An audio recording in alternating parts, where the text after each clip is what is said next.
कांग्रेस के पूर्व अध्यक्ष राहुल गांधी ने बुधवार को दावा किया कि कोरोना वायरस संकट के मद्देनजर केंद्र सरकार की ओर से अचानक लगाया गया लॉकडाउन देश के युवाओं के भविष्य, गरीबों और असंगठित अर्थव्यवस्था पर आक्रमण था।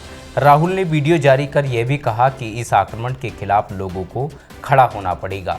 राहुल गांधी ने ट्वीट कर आरोप लगाया कि यह लॉकडाउन देश के असंगठित वर्ग के लिए मृत्युदंड साबित हुआ है। कांग्रेस नेता ने वीडियो में कहा कि कोरोना के नाम पर जो किया गया वो असंगठित क्षेत्र पर तीसरा आक्रमण था।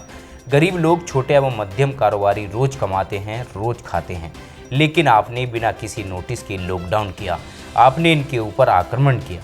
उन्होंने दावा किया कि प्रधानमंत्री जी ने कहा कि 21 दिन की लड़ाई होगी। असंगठित क्षेत्र के रीढ़ की हड्डी 21 दिन में ही टूट गई। उनके मुताबिक जब लॉकडाउन के खुलने का समय आया तो कांग्रेस पार्टी ने एक बार नहीं अनेक बार सरकार से कहा कि गरीबों की मदद करनी ही पड़ेगी। न्याय योजना जैसी एक योजना लागू करनी पड़ेगी, बैंक खातों से सीधा पैसा डालना पड़ेगा, लेकिन सरकार ने यह सब कुछ नहीं किया। कांग्रेस के पूर्व अध्यक्ष ने आरोप लगाया कि हमने कहा कि लघु एवं मध्यम स्तर के कारोबारों के लिए आप एक पैकेज तैयार कीजिए, उनको बचाने की ज़रूरत है। सरकार ने कुछ नहीं किया, उल्टा सरकार ने सबसे अमीर 15-20 लोगों का लाखों करोड़ों रुपए का कर माफ़ किया।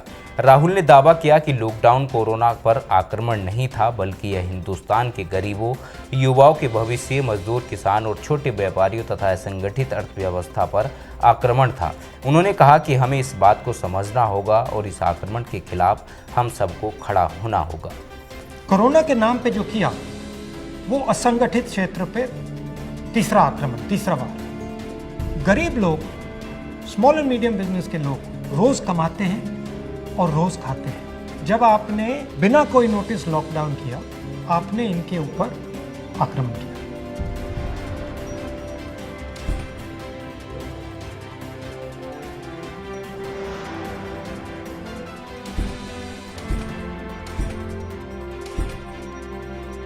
प्रधानमंत्री जी ने कहा कि 21 दिन की लड़ाई होगी। असंगठित क्षेत्र की रीढ़ की हड्डी 21 दिन में ही टूट गई।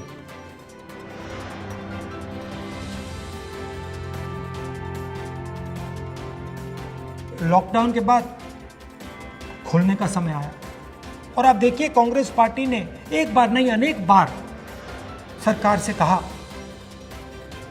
गरीबों की मदद करनी ही पड़ेगी, न्याय योजना जैसी एक योजना लागू करनी पड़ेगी, बैंक अकाउंट में सीधा पैसा डालना पड़ेगा। नहीं किया। हमने कहा कि स्मॉल एंड मीडियम बिजनेसेस के लिए आप एक पैकेज तैयार कीजिए, उनको बचाने की जरूरत है, बिना इस पैसे के ये नहीं बचेंगे।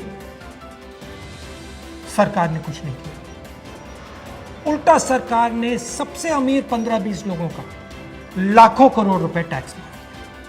लॉकडाउन कोरोना पर आक्रमण नहीं था, लॉकडाउन हिंदुस्तान के गरीबों पर आक्रमण था, हमारे युवाओं के भविष्य पर आक्रमण था। लॉकडाउन मजदूर, किसान और छोटे व्यापारियों पर आक्रमण था, हमारी असंगठित अर्थव्यवस्था पर आक्रमण था।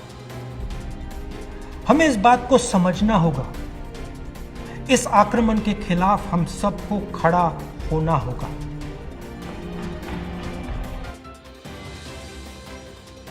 ब्यूरो रिपोर्ट, समाचार इंडिया।